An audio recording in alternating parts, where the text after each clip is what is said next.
Hello friends, welcome back to my channel. ఈరోజు మనం ఒకే ప్రయాణంలో అటు ప్రకృతి అందాలని ఇటు ఆధ్యాత్మిక శక్తిని చూడబోతున్నాం. వైజాగ్ అనగానే అందరికీ గుర్తొచ్చే కైలాసగిరి మరియు పంచారామ క్షేత్రాల్లో ఒకటైన ద్రాక్షారామం, ఈ రెండింటిని నా వ్లాగ్లో మీకు చూపించబోతున్నాను. ఇంకెందుకు ఆలస్యం, లెట్స్ స్టార్ట్ ద జర్నీ. మనం ఇప్పుడు వైజాగ్ సిటీకి మణిహారం లాంటి కైలాసగిరిలో ఉన్నాం. ఇక్కడికి రాగానే ముందుగా మనల్ని పలకరించేది ఆకాశమంత ఎత్తున్న శివపార్వతుల విగ్రహాలు. చుట్టూ చూస్తే బ్లూ కలర్ సముద్రం, చల్లటి గాలి. నిజంగా ఇది అద్భుతం కదా. ఇది ఐఎండి వాళ్ళ డాప్లర్ వెదర్ రేడార్. ఇక అలా అలా ఈ ఏరియా అంతా చుట్టేద్దాం. దారికి రెండు పక్కల బోలెడని షాప్స్. అటు చూస్తే పిల్లల కోసం టాయ్స్, ఇటు చూస్తే ఐస్ క్రీమ్స్, కూల్ డ్రింక్స్. అంతేకాదు లేడీస్ హ్యాండ్ బ్యాగ్స్ కూడా ఇక్కడ దొరుకుతాయి. ఒకవేళ మీకు ఇంట్రెస్ట్ ఉంటే ఈ గుర్రాలెక్కి అలా చిన్న రైడ్ కూడా చేయొచ్చు. పిల్లలతో వస్తే ఈ ట్రైన్ జర్నీ అస్సలు మిస్ అవ్వకండి. కొండ చుట్టూ తిరుగుతూ ప్రకృతిని ఎంజాయ్ చేయొచ్చు. ఇక్కడ ఎంతసేపు ఉన్నా తనివి తీరదు. కొండపై వ్యూని ఎంజాయ్ చేశాక పక్కనే ఉన్న కేఫ్ దగ్గరికి వెళ్ళొచ్చు. ఒక చిన్న కాఫీ లేదా టీ బ్రేక్ తీసుకొని ఆ కెఫేనిచ్చే ఎనర్జీతో అక్కడే ఉన్న అడ్వెంచర్ పార్క్లో థ్రిల్ని ఆస్వాదించవచ్చు. ముఖ్యంగా అడ్వెంచర్ ఇష్టపడేవారు ఇక్కడ జిప్ లైనింగ్ మరియు స్కై సైక్లింగ్ వంటి రైడ్స్ ట్రై చేయొచ్చు.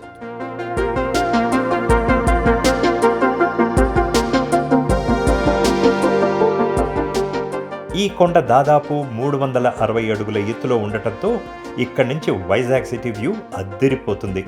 మొత్తం సిటీ అంతా మన కాళ్ళ కింద ఉన్నట్టు అనిపిస్తుంది.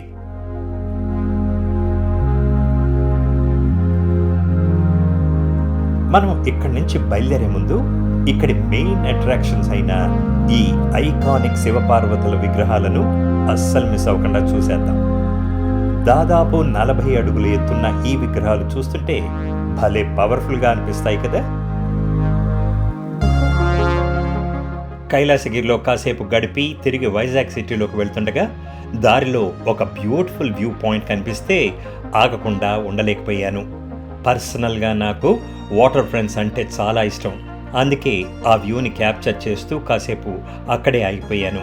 ఇక ఇప్పుడు మన ప్రయాణం ద్రాక్షారామం వైపు.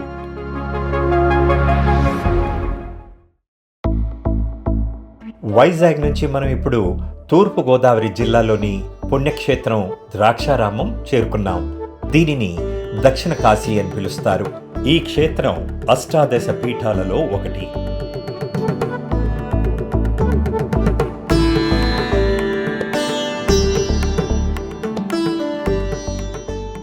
ఇక్కడ భీమేశ్వర స్వామి కొలువై ఉన్నారు.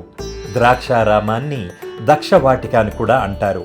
ఇక్కడే దక్ష ప్రజాపతి యజ్ఞం నిర్వహించాడని, సతీదేవి అవమానం భరించలేక అగ్నికి ఆహుతి అయిందని పురాణాలు చెబుతాయి. అప్పుడు శివుడు ఆగ్రహంతో తన జడ నుండి వీరభద్రుణ్ణి సృష్టించి దక్షుణ్ణి శిక్షించమని పంపాడు. దక్షుడి అహాన్ని అణిచివేసిన తర్వాత శివుడు శాంతించి ఈ క్షేత్రాన్ని పునీతం చేశాడు. అప్పటి నుండి వీరభద్ర స్వామి ఇక్కడ ఉగ్ర రూపంలో ఉండి ఆలయాన్ని రక్షిస్తుంటాడని భక్తుల నమ్మకం.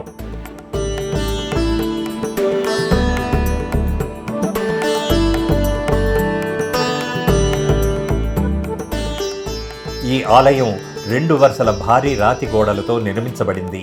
బయటి ప్రాకారం ఒక పెద్ద కోట గోడలా కనిపిస్తుంది. ఈ గోడల మధ్య ఉన్న ఖాళీ ప్రదేశం మరియు గోపురాలు ఈ క్షేత్రానికి ఒక రాజసాన్ని ఇస్తాయి. ఈ మంటపాన్ని వీర శీరో మంటపం అని పిలుస్తారు. ఇది ఆలయ నిర్మాణ శైలిలో ఒక ప్రత్యేక ఆకర్షణ. ఈ మంటపాన్ని రెడ్డి రాజుల కాలంలో నిర్మించినట్లు ఆధారాలున్నాయి.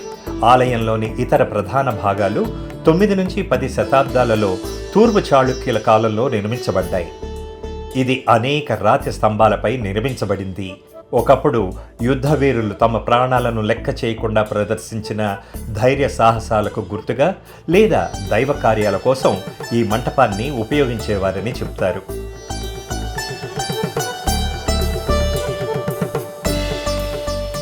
మంటపానికి సమీపంలోనే ఏకశిలతో చెక్కబడిన భారీ నంది విగ్రహం కూడా ఉంటుంది. ఇది ప్రధాన లింగానికి ఎదురుగా ఉంటుంది.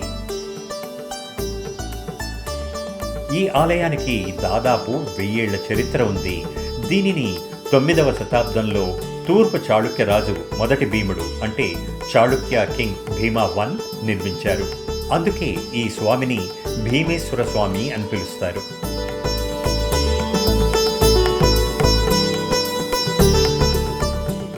ద్రాక్షారామ ఆలయం ఒక కోటలాగా 2 అంతస్తులలో నిర్మించబడింది. ప్రధాన లింగం 14 అడుగుల ఎత్తు ఉండటం వల్ల పైన ఉన్న మంటపం నుండి కూడా దర్శనం చేసుకోవచ్చు. ద్రాక్షారామ భీమేశ్వర స్వామి ఆలయ ప్రాంగణంలో ఉన్న ఈ పురాతన వృక్షం రాగి మరియు మర్రి చెట్టు కలయిక.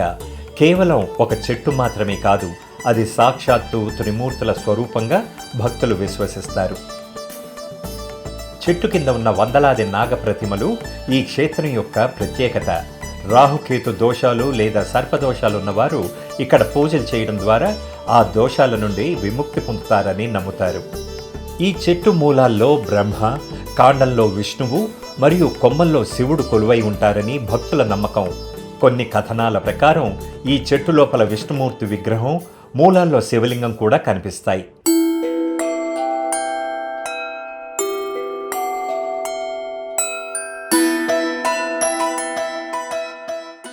భక్తులు ఈ చెట్టు కింద జ్యోతులు అంటే దీపాలు వెలిగించటం ఒక ముఖ్యమైన ఆచారం.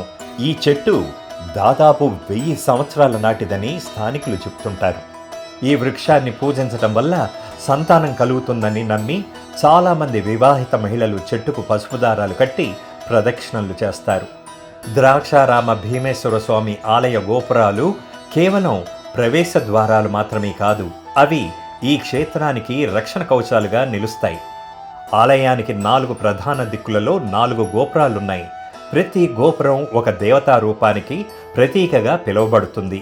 తూర్పు గోపురం గోగులమ్మ, పడమర గోపురం నూకాంబిక, ఉత్తర గోపురం మూడంబిక, దక్షిణ గోపురం ఘట్టాంబిక.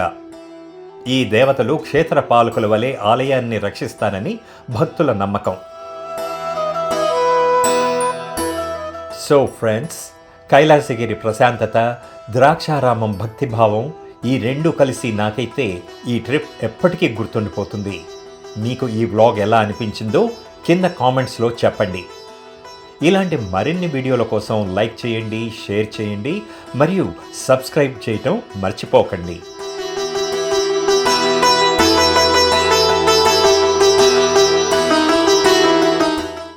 అన్నట్టు నెక్స్ట్ వీక్ ఒక క్రేజీ సిరీస్తో మీ ముందుకు రాబోతున్నాను.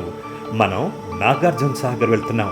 అక్కడ బ్యాక్ వాటర్స్లో ఆ ఎక్సైటింగ్ బోట్ రైడ్, పీస్ఫుల్గా ఉండే బుద్ధవనం, ఇంకా హిస్టారికల్ ఐలాండ్ అయిన నాగార్జునకొండ, అక్కడే ఉన్న మ్యూజియం, ఇలాంటి ఎన్నో ఇంట్రెస్టింగ్ ప్లేసెస్ మీకు చూపించబోతున్నాను.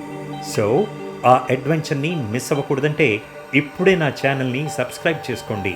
See you next week. Bye bye.